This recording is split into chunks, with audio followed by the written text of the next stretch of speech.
मकर संक्रांती येत आहे, त्यासाठी लागणारे तिळाचे पाकातील लाडू कसे बनवायचे हे आज आपण पाहणार आहोत.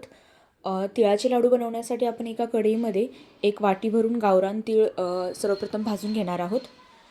हे तीळ भाजत असताना आपल्याला ते कंटिन्युअसली हलवत राहायचे आहे, जेणेकरून तीळ आपले करपणार नाही आहेत.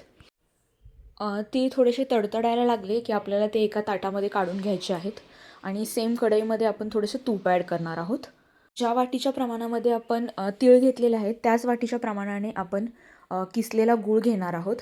गूळ घेताना हा आपण चिक्कीचा गूळ जो एकदम चिकट असतो तो वाला इथे यूज करायचा आहे. गूळ थोडासा वितळायला लागला की त्यामध्ये आपल्याला थोडंसं एका चमच्याने चमचाभर पाणी फक्त त्यामध्ये ॲड करायचं आहे आणि कंटिन्युअसली हा गूळ आपल्याला हलवत राहायचा आहे. फक्त गूळ आपल्याला वितळून घ्यायचा आहे. जास्त त्याचा पाक पुढे जाणार नाही याकडे लक्ष द्यायचं आहे. एका वाटीमध्ये थोडंसं पाणी घेऊयात आणि आपला गुळाचा पाक लाडू बांधण्यासाठी लाडू वळण्या इतका तयार झालेला आहे की पाहूयात.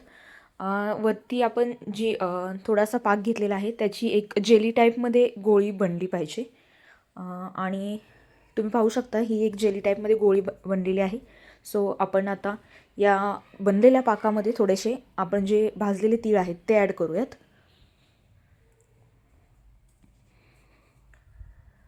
हे थोडेसे हलवून घेऊयात आणि आपले लाडू वळायला इथे आपण घेऊ शकतो.